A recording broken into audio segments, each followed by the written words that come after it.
Estamos junto al escritor José Manuel García Bautista, que nos va a hablar de su último libro, La Sevilla Paranormal. Buenas tardes, José Manuel. ¿Qué tal? Buenas tardes. Un libro nuevamente cargado de misterio, cargado de fantasmas, cargado de historia. ¿Qué tiene diferente? Fíjate que cuando se escribe un libro de Sevilla y un libro de estas características, siempre parece o se puede pensar que se caen los tópicos de los típicos casos sevillanos que, bueno, en más de una obra es relatado, ¿verdad? La diferencia entre La Sevilla Paranormal y otros libros, que es absolutamente nuevo el concepto, es decir, se narran casos nuevos, se narran casos que han ido surgiendo en estos 2 últimos años y que de alguna forma nos va a llevar por esas nuevas manifestaciones de lo extraño, de lo paranormal, de lo inverosímil, de lo curioso, de lo desconocido, de lo inexplicable que tiene esta ciudad. Casos que, bueno, pues nos han llevado de ir a investigar desde un sanatorio abandonado hasta un hospital en uso, desde un domicilio particular con un fantasma un poco travieso, hasta, ¿por qué no?, bueno, pues diferentes localidades de Sevilla donde eso mismo se ha manifestado. Es la frescura, es el abrir un libro sabiendo que a cada vuelta de página te espera un caso nuevo, te espera algo que posiblemente nunca nadie te haya contado. De todos esos casos nuevos, llama la atención sobre todo lo de los hospitales, por lo menos a mí. Muchos niños, mucho sufrimiento. Dentro de la gama de los hospitales, ¿cuál es el que más te ha llegado? Habría que sintetizarlo todo quizás y quedarnos con 2 hospitales, con el Virgen del Rocío y el Virgen Macarena, que son hoy por hoy quizás los más conocidos de la ciudad, que no los únicos, pero que sí es verdad que es donde se han concentrado un mayor número de casos. Por razones familiares, bueno, pues estos últimos tiempos, Virgen del Rocío, porque en el interior de él los propios trabajadores han ido comentando a lo largo de estos años cómo han tenido la oportunidad de encontrarse, bueno, pues desde una persona que parece ser una enfermera, tal y como ellos lo han descrito, que se pasea por el túnel que enlaza 2 de los edificios que forman el complejo hospitalario Virgen del Rocío, hasta un cirujano que se estaría manifestando en la última planta de ese mismo edificio y que, bueno, también tiene su eco en la 6ª, en la 5ª, e incluso trabajadores especializados, como bien pudieran ser anestesistas, como bien pudieran ser compañeros cirujanos o incluso enfermeras o personal de limpieza, han podido verlo en horas en las que esos mismos quirófanos no estaban en uso. De niños que se aparecen también en este mismo lugar, o incluso de una enfermera que pasea por sus pasillos y que acaba desapareciendo en una habitación que precisamente hoy día pues registra llamadas como si un paciente estuviera reclamando atención, pero que en esa habitación pues no hay nadie. Quizás hoy día sea de los hospitales que más misterios tienen. Vigil de Quiñones, que tiene también el eterno hospital sevillano que parece que nunca se va a volver a abrir, que también tiene en esa 5ª planta pues su propio fantasma. Virgen Macarena, donde tanto policlínico como el hospital en sí, el Virgen Macarena, pues tiene también su propio fantasma, conocido, médico además querido en esta ciudad. Infanta Luisa, Hospital de Valme. Hay muchos hospitales que ciertamente son los que resumen esa esencia del misterio. Otro de los más inquietantes, Pabellón Vasco. Pabellón Vasco que, bueno, tuvo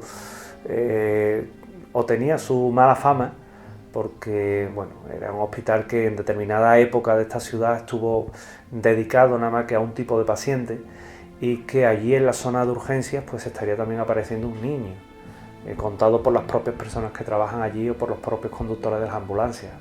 Los hospitales han dado mucho juego, quizás por esa esencia, ¿verdad?, ese dolor contenido, esas muertes que se producen allí, sufrimiento, dan ese caldo de cultivo idóneo para este tipo de experiencias. En los hospitales has contado con testigos, como acabas de decir, de médicos, de enfermeras, especialistas. Sin embargo, en tu libro tienes muchos edificios oficiales, lugares privados. ¿Es difícil contactar con los testigos para que te cuenten los casos? Es difícil, sí. Porque los que dan el primer paso son ellos. Y evidentemente en estos últimos tiempos pues nos encontramos que hay una corriente de investigación que es la falsa investigación. Es decir, es ir un día a un sitio a grabar, ya no volver a ir más porque no se va más y decir he investigado. No, mire usted, has ido a hacer tu circo en ese sitio y después de ahí vende la batallita de que has estado investigando. El problema de todo esto, pues el problema es que la imagen que se da es tan negativa que muchos testigos ya se niegan a prestarse a eso, porque no les gusta lo que ven, porque se hace daño al misterio. ¿Qué ocurre? Pues que ahora son ellos los que contactan contigo. Y es de las situaciones más inverosímiles. Lo sabéis, que en el marco de una ruta, pues se nos acercó una pareja de abogados sevillanos, que fueron los que deciden invitarnos a su casa, porque en su casa se aparecía su suegra. Cierto es. Y aquello que puede sonar muy chocante, que incluso, bueno, tú escuchas a la familia y a priori te da un margen de duda cuando ya tienes la oportunidad de estar en su casa histórica, ver la importancia que tiene a nivel social esta familia y bueno, que realmente cuando accedes a su domicilio tiene un fenómeno que es real, te das cuenta de que realmente el investigador está a merced del testigo. Si el testigo no te quiere contar nada, la historia va a carecer de base y la base es el factor, el testimonio. Puedes investigar, pero ¿qué vamos a investigar si no tenemos la herramienta base? Y eso que las investigaciones nuestras son bastante asépticas, no queremos conocer la historia. La historia tratamos de ponerla nosotros. La historia donde no se va a encontrar es en el primer edificio abandonado que encontremos y digamos, allí hay fantasmas, vamos a vender una ruta. Eso es donde no nos vamos a encontrar un fantasma. Porque por desgracia eso se está haciendo hoy mucho. Y no todos los edificios encantados de Sevilla están en un sitio abandonado, evidentemente. Ni todo sitio abandonado tiene una historia trágica detrás de sí. Por eso hoy día, bueno, pues la investigación es un punto más difícil. Es un poquito más complicado. Es un poquito más... falta la pureza tal vez que faltaba o que sobraba hace años, hace 20 años. Pero bueno, también son nuevos tiempos, nuevas tecnologías, nuevas eras, más información y también, hago el pliego de descargo aquí, van surgiendo muchos grupos, afortunadamente, que sí se encargan de investigar con rigor, sí se encargan de tratar de dar luz y de dar también ese rigor, esa profesionalidad que pese a que sean grupos de personas que se reúnen a lo mejor de vez en cuando para investigar, le dan un auténtico aporte. Y luego están evidentemente aquellos investigadores que graban también sus investigaciones, que luego las pueden colgar de su canal de YouTube y demás, y que tienen una gran calidad en el sentido que hacen una investigación buena, comparten el resultado y luego te realizan una obra que bueno, a nivel televisivo, a nivel de imagen, pues la verdad es que es bastante correcto, con lo cual lo bueno y lo malo es a lo que siempre nos hemos enfrentado. Antiguamente, en décadas pasadas, nos enfrentábamos al fenómeno ovni y cualquier luz que veíamos en el cielo o que veían en el cielo era un ovni, por definición, era el desconocimiento. La denominación era correcta, ovni, es verdad, es eso, pero venía a ocurrir, el fenómeno ha cambiado, pero digamos que las impresiones, las sensaciones, la conexión que hay entre caso paranormal, testigo e investigador sigue siendo un triángulo. Dentro de todos los casos que nos describes en el libro, ¿cuál te cuesta más trabajo terminar, por llamarlo de alguna manera, sabiendo que todos los casos están abiertos? Todos los casos están abiertos, efectivamente.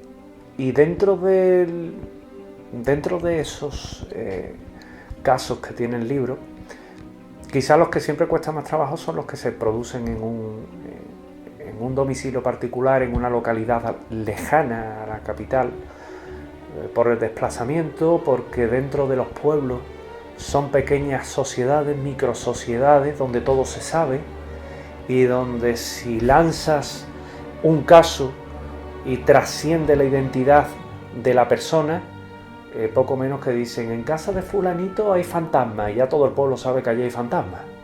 No es lo mismo investigar un caso en Burguillo, por ejemplo, con una masa de habitantes de 8.000, 9.000 habitantes, siendo generoso, a irte, por ejemplo, a Dos Hermanas, que nos vamos a encontrar una masa más grande.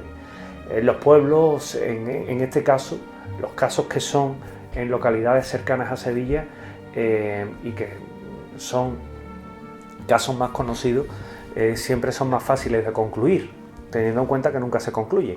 Ahora, si nos vamos, por ejemplo, a investigar en otro caso que no está recogido en mi libro, pero que muy bien pudiera servir de todo esto, que es el caso de la Casa de la Luz en San Nicolás del Puerto. San Nicolás del Puerto no se sabía que había una estación eléctrica hasta que se descubrió la Casa de la Luz y que en la Casa de la Luz había fantasmas.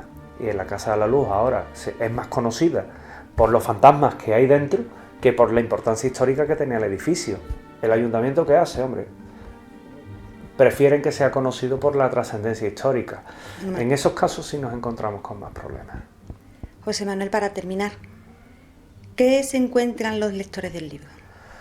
Sobre todo mucho misterio, sobre todo muchas casas encantadas, sobre todo en la Sevilla paranormal lo que se va a encontrar es el recorrido alternativo de una ciudad que tiene mucho que ofrecer en el terreno de lo oculto, en el terreno de lo desconocido.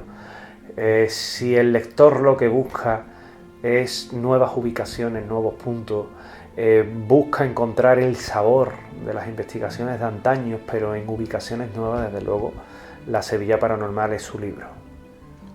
Pues nada más, ante todo darte las gracias por dejarnos entrevistarte, que tengas mucha suerte y nos vemos otro día. Muchísimas gracias. A ti siempre.